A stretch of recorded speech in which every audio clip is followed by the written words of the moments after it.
प्रश्नावली 2.2 कक्षा 8।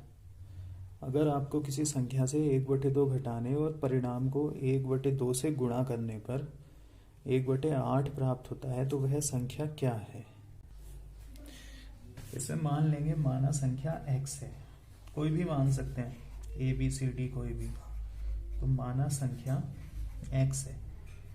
अब इसने कहा किसी संख्या से 1/2 घटाने, तो प्रश्नानुसार हम इसको यहाँ एक समीकरण में बदल लेंगे।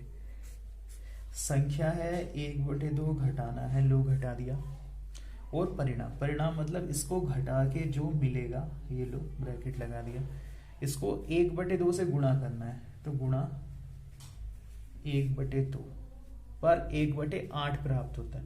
बच्चों जो भी हमें प्राप्त होगा उसको बराबर का निशान लगा के लिख लेंगे। तो हमें बतानी है वह संख्या क्या है। देखिए किसी संख्या में से 1/2 घटाने, मान लिया संख्या x है, x में से 1/2 घटाया, ये आया, और परिणाम को 1/2 से गुणा करनी है, कर दी गुणा, 1/8 मिलता है, बराबर लगा के लिख दिया। अब इसको हल करेंगे, पहले 1/2 की अंदर गुणा कर लेंगे, तो ये बनेगा x/2 माइनस 1 कम 1 और 2 दूनी 4 बराबर 1/8। अब ये समीकरण है, इसको हल करना है, तो x/2 बराबर हो गया 1/8, ये माइनस का 1/4 इधर जाके प्लस का 1/4, दोनों का लैसे ले लेंगे 8, 8 1 कम 8, एक ही बार भाग लगेगी, तो 1 से 1 में गुणा कर लेंगे, 4 दूनी 8 दो बार, तो 2 1 कम 2, तो x/2 बराबर हो गया 3/8। ये दो भाग में है, इधर गुणा में जाएगा, तो x बराबर हो गया 3/8 और गुणा 2 से 8 को काट लेंगे 4, तो x बराबर आ गया 3/4। तो संख्या कितनी हो गई, अतः संख्या बराबर 3/4 आंसर। इस तरह से हम इस प्रश्न। अब प्रश्न नंबर 2, एक आयताकार तरणताल की लंबाई उसकी चौड़ाई के दुगने से 2 मीटर अधिक है। ये मेन लाइन है, लंबाई जो है वो चौड़ाई के दुगने से 2 मीटर अधिक है, तो हम इसमें चौड़ाई को अगर x कहेंगे तो लंबाई उसके दुगने से 2 मीटर ज्यादा होगी। परिमाप इसने दिया है 154 मीटर, मान लेंगे, माना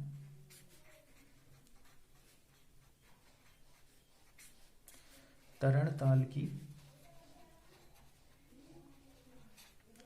चौड़ाई बराबर a मीटर, तब लंबाई चौड़ाई का दुगना, दुगने के लिए 2 से गुणा कर लेंगे, 2a, उससे 2 अधिक तो +2, तो उसकी लंबाई होगी चौड़ाई के दुगने से 2 मीटर अधिक, तो 2a + 2 मीटर। अब परिमाप का सूत्र लगाते हैं, तरणताल का परिमाप, तरणताल आयताकार है इसलिए आयत का परिमाप, 2 ब्रैकेट लंबाई प्लस चौड़ाई, परिमाप दिया है इसने 154 मीटर, वो इसके नीचे लिख लिया, बराबर 2 ब्रैकेट, लंबाई है इसमें 2a + 2, चौड़ाई है इसमें a, इसको हल कर लेंगे।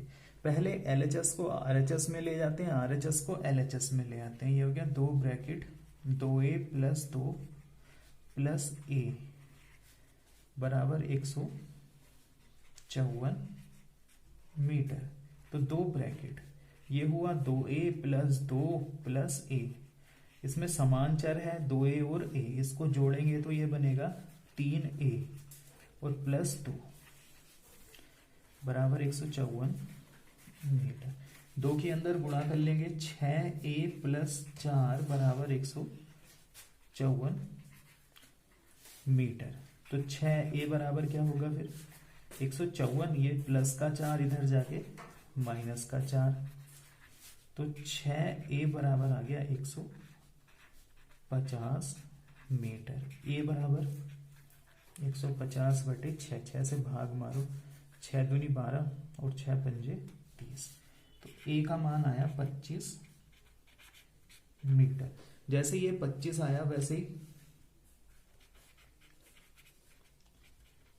चौड़ाई तो हो गई 25 मीटर, लंबाई है 2a प्लस 2 मतलब 2 गुणा 25 प्लस 2, 25 दूनी 50 प्लस 2 बराबर 52 मीटर।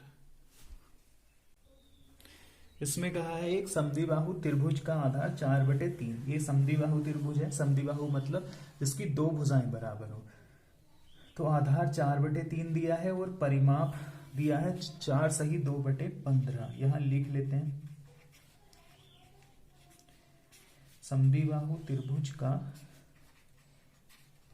परिमाप वो है 4 सही 2/15 सेंटीमीटर। इसको बदल लेंगे 15 चौक के 60, 60 हर 2 62/15 सेंटीमीटर। और आधार दिया है इसका 4/3 सेंटीमीटर। उसकी दो बराबर भुजाएं ज्ञात करनी है। तो मान लेंगे बराबर भुजाएं, जो भी ज्ञात करना होता है उसे मान लेते हैं। माना बराबर भुजाओं में से प्रत्येक x सेंटीमीटर की है, तब परिमाप बराबर होता है त्रिभुज की तीनों भुजाओं का योग।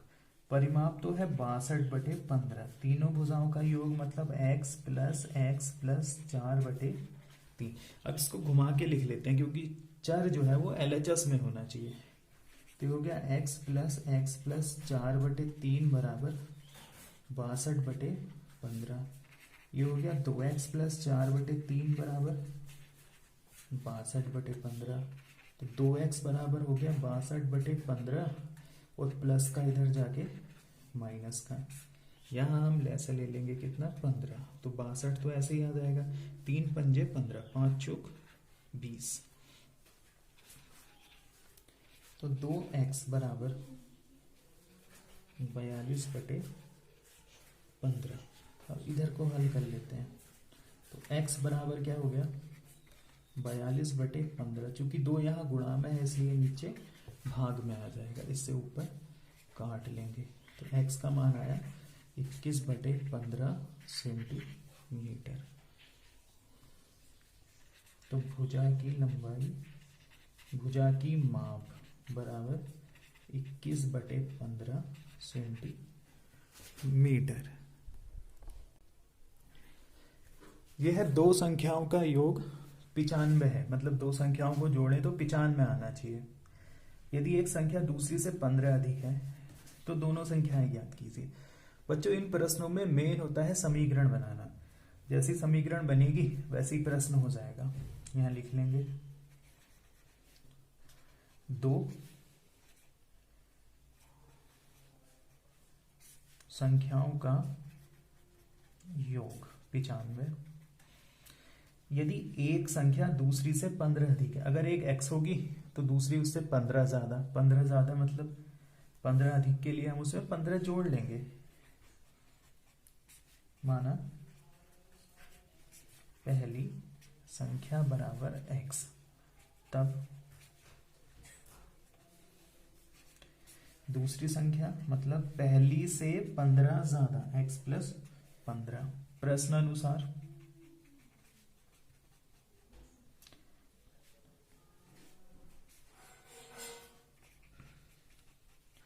दोनों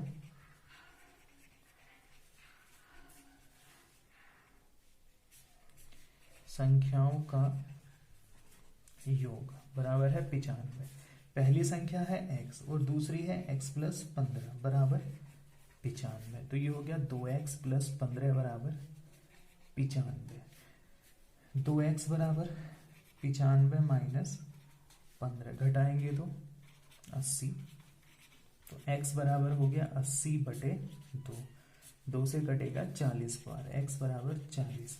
तो पहली संख्या जो है वो है 40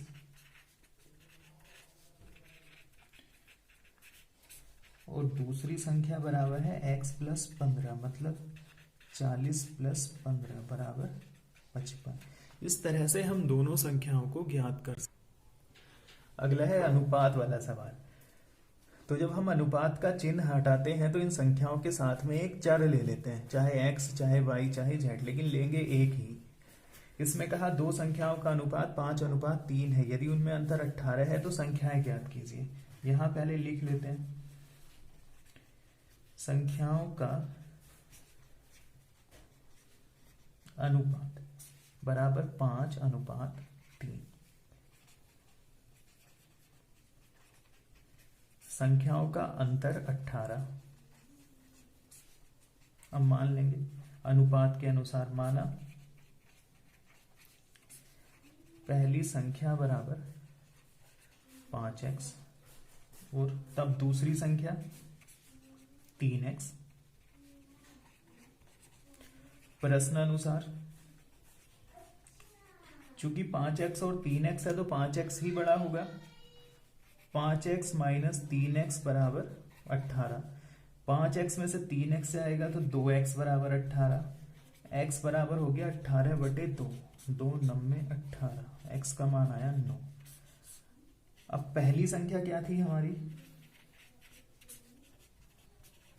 पहली संख्या थी 5x, मतलब 5 गुणा x, x मतलब 9, तो 5 9 45। दूसरी संख्या थी 3x, मतलब 3 गुणा 9, 3 9 27। तो दोनों संख्याएं मिल चुकी हैं। अगला प्रश्न है 3 लगातार पूर्णांकों का योग 51 है, पूर्णांकों को ज्ञात कीजिए। लगातार पूर्णांक मतलब जो एक के बाद एक आते हैं उन्हें लगातार पूर्णांक बोलते हैं। जैसे 5, 5 के बाद 6, 6 के बाद 7, या 21, 21 के बाद 22, 22 के बाद 23। इस तरह के पूर्णांकों को हम बोलते हैं लगातार वाले पूर्णांक। तो यहां मान लेंगे, माना